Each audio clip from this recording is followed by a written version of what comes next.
Every car purchase has a story. Some are better than others. I've bought lots of cars over the years, and this next car was kind of different how I came across it. I was watching a YouTube show on TV one day, and in the background of this particular car show, as they were driving around this yard, a wrecking yard in Colorado, I spotted the car in the background. And the reason I spotted it, even though it was a very short glimpse, it's a very unusual car. It's a Chrysler 300 for 1970, and it looked like a Hurst car. The Hurst shifter company built reportedly three, some say one, depending on who you ask, of these cars. Now they were a car that were based on a coupe they made around 500 of. Anyway, it was a fleeting glance. I saw it in the background and just noted to myself, next time I get across there, I'm going to see if I can look into that. And I was travelling to America about 6 months later. My wife and I were doing all over America and Europe holiday. And I had a friend in Colorado who I contacted and said that I'm going to come across for a visit when I get there. And had this car in the back of my mind. So 6 months goes by, and I met up with a friend of mine, Steve, in Littleton, Colorado. And he's a car guy. He likes all makes. He likes Chrysler, like me as well. And we were chatting about cars. After a day or so, we're chatting about cars. Or chatting about cars non-stop, really, but that's normal. And I mentioned to him that I had spotted this car in the background of a TV show, and I described the car, and he said, I think I know where that car is, or at least where it was. So that night, it was a Sunday, we travelled over to this wreckers that he knew. It was called Colorado Auto. And as we went down the street, I recognised the car yard. There was a whole series of 60s and 70s cars all lined up, which you don't see much anymore, even in America, in a wrecking yard. And I knew I was in the right place. And we pulled up, and I looked around, and I looked in the yard, and I looked in the area where I remembered I saw from the footage where the car was parked, and it wasn't there. Couldn't see it. I thought, maybe it's sold. It's 6 months since I saw it. Anyway, so just for fun, on the other side of the road, a little bit further down, was a pick apart, just a regular pick apart, which generally means late model cars, nothing really that old. And we went down and had a look through the fence. It was a wire fence with the green mesh over it. And I thought I might climb up this wire fence and have a look over the top, which I did. I climbed up, cutting my chin in the process, looking over at the top. I cut it on a barbed wire. Anyway, in the distance, right in like a fairway in the middle of the yard, I could see the boot lid of a 300 Hurst, because they are unique. They've got this built-in spoiler, you'll see later, into the boot lid. It's made of fiberglass. Very unique. I don't know another car like that. So right in the background, I made out the boot lid, and then I realised I could see the convertible top, and I said to Steve, the car's there, I can see it in the distance. And he goes, righto, leave it with me.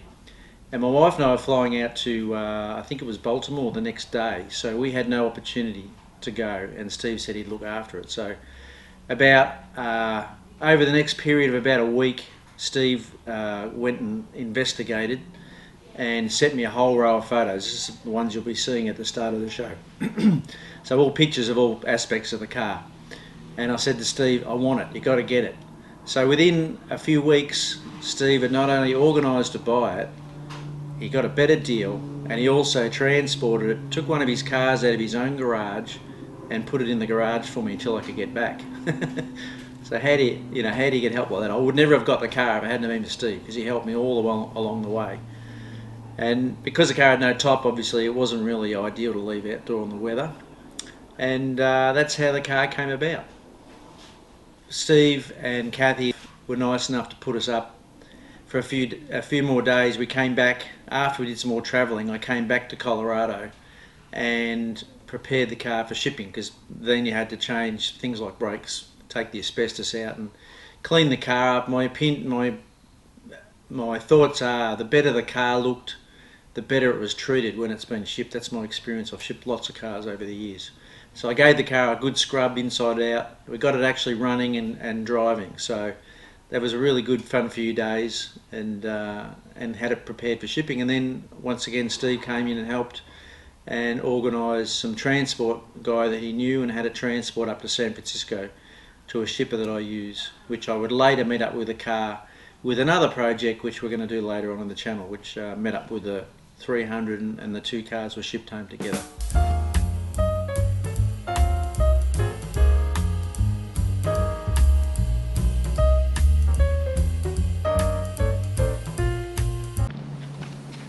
So here we have my latest addition, which my good friend Steve Barnes helped me locate, and and he was nice enough to bring it home and put it in his garage and put his own car outside. What do you think of that?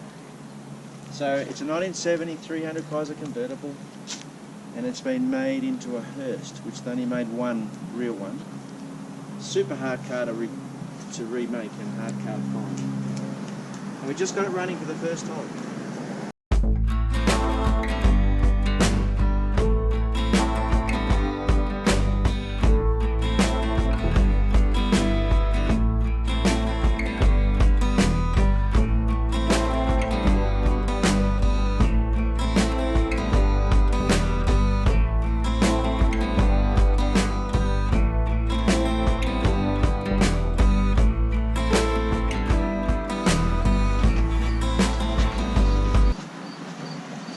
You did good. I think you did it. I think you did good.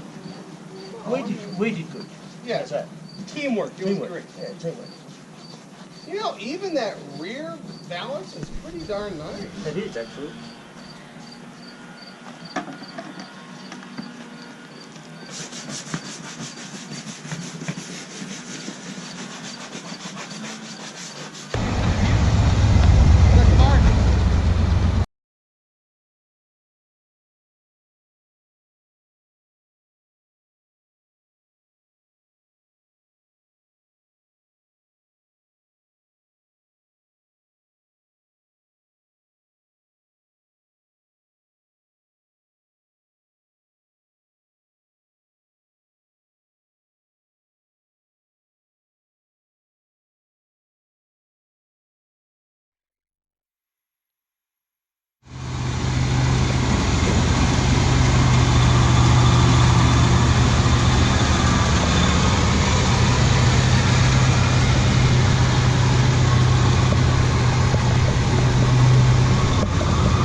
Did this every day. Love it. First drive on Australian soil. Cable type thing. Yeah.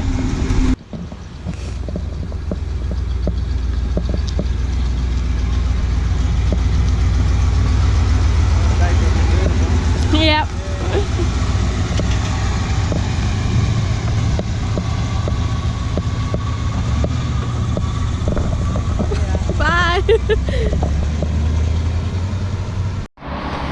Well, we didn't quite make it.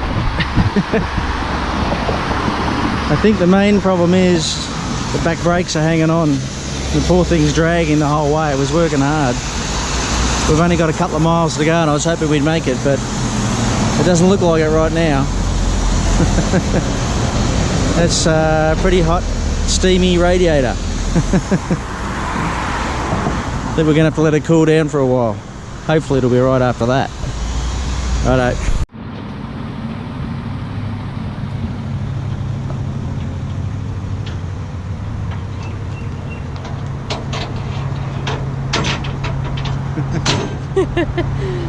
Old cars, this is what happens.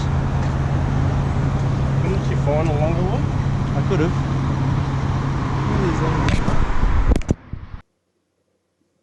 The 50-year-old fiberglass boot lid is a nightmare. I spent hours on that. Most of the car was stripped back to bare metal. It had a stack of filler in it. Even though the car looked half decent in the pictures you've seen, it really was rough. It needed to be stripped back. A lot of bodywork had to be redone. Spent a lot of time on the fiberglass. I've actually had a 300 Hurst hardtop in the past, and I said I'd never do another one again. And I went and bought another one. Anyway, this is the motor. It had one little issue with the car. The oil pressure light would come on if you gave it a big rev. and I found out that the sump was full of crap, which came off majority of the timing case, the plastic coating on the timing chain had broken apart and dropped down into the sump and blocked the pickup. There's the timing chain. I can't believe the car ran as good as it did. It looked like it was about to fall off. So I replaced the timing chain, I put a new set of big end bearings, I checked the measurement, and I thought I'll put a new set of big end bearings, and it changed the valve stem seals on the heads, and then detailed the motor how it should be for 300 Hurst with the high flow manifolds, a dual snorkel air cleaner, and it looks correct for a 300 Hurst. Obviously quite a lot of bodywork, being a big car, it's like doing two cars, but just start at one end and work towards the other, and eventually it's done. So almost ready for base coat. I did the bonnet a couple of times. I painted it and I still wasn't happy with it, and I reworked the bonnet and painted it again before I got it to where I was happy with it. And then of course there's quite a lot of work in the masking for the two colours, so a lot of fine line tape, not a lot of literature on how they're done. Basically a lot of it's from photos. As I said, I've done one before, so masking it out, lots of fun. I like doing that sort of work. And then painting the gold colour, and then of course you have the fun of doing all the pinstriping, which I made up as well. That's not available. So when it was finished, pretty close to how it should be for a car that really, you know, you're not going to park beside another one anyway. And then I took it back to do the convertible top. I don't like doing them very much. They're a bit of a pain to do. It's a glass back window top, which I bought as a kit. Just perseverance, but you know, I got it done, and it looks spiffy now. I have done a few before, so that kind of helps. There's my pussycat Oscar helping. He's checking to make sure I'm doing it right. And yeah, so there we go.